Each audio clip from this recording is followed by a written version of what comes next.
Bonjour et merci de m'accueillir chez vous. Je suis le docteur Thierry Yazout et je vais vous raconter comment faire des fruits de mer avec un cuit vapeur. Avant tout, parlons des calamars. Le calamar est très intéressant puisqu'il possède quasiment que de la protéine, très peu de sucre, encore moins de graisse. Souvent en restaurant, nous avons des calamars un petit peu qui fondent dans une espèce d'éponge à huile, alors que vous proposera de les faire simplement de façon à ce qu'ils soient meilleurs. Le principe est simple, on prend des calamars surgelés, ou on les prend frais sur le marché, on peut aussi les congeler, on les met directement dans le cuit-vapeur. Au bout de 5 à 7 minutes, ils seront cuits. Vérifiez bien la cuisson en les goûtant tous les 5 à 10 minutes pour ne pas trop cuire. Le calamar n'aime pas être trop chauffé, les 90 degrés de l'appareil vapeur est la température idéale. Ils ne seront pas du tout ni durs ni élastiques. Il suffira de les colorer en jaune avec du spigol, une épice sobre simple, pour avoir la coloration agréable à l'œil et vous aurez comme ça un plat très agréable à manger avec des crevettes, avec une soupe ou bien simplement avec quelques petits pousses de soja. Là, le calamar est prêt à déguster. Quelques brocolis peuvent lui donner un aspect sympathique. On peut aussi mettre des carottes pour avoir le côté jaune, vert et orange.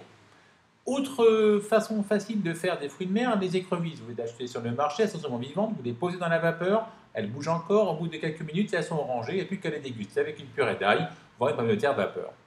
Les moules, c'est encore plus simple. Que déposer les moules dans l'appareil vapeur, pensez à ce qu'elles vont s'ouvrir, donc ne les chargez pas trop.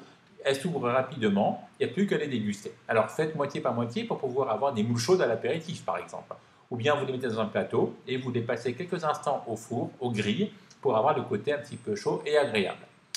Voilà. Alors, on passe à la Saint-Jacques. Bien entendu, ça se cuit à la vapeur. Vous les mettez complètes avec la coquille ou bien congelées dans un appareil vapeur. À la coquille, elles vont s'ouvrir. Il faudra bien sûr les passer sous l'eau froide afin d'enlever les barbes qui est la partie périphérique qui ne se mange pas. Et puis une fois qu'elle est cuite, elle tend, elle est très agréable. Vous allez pouvoir recomposter votre coquille avec éventuellement autre chose. Là, j'ai pris la peine de les flamber avec du pastis pour avoir le côté de l'ail, le goût de l'ail, sans avoir les effets négatifs. Voilà, on recompose tranquillement sa Saint-Jacques avec entendu panais, de la salade pour avoir une belle présentation et se régaler. Passons maintenant à un apéritif facile, l'apéritif fruits de mer qu'on va faire rapidement. On passe prendre chez notre marchand classique congelé quelques légumes congelés. Là, j'ai utilisé du massalé, en bas une sauce mexicaine, une petite cocotte qui va dans la vapeur et autour, j'ai mis des encornets. Donc mes deux cocottes vont cuire avec la sauce. Je vais dans les paniers supérieurs mettre mes noix de pétoncle et mes moules congelés. On va pouvoir, pendant que ça cuit, préparer les toasts. Il s'agit tout bêtement de prendre une feuille d'endive et déplacer un peu comme un soleil.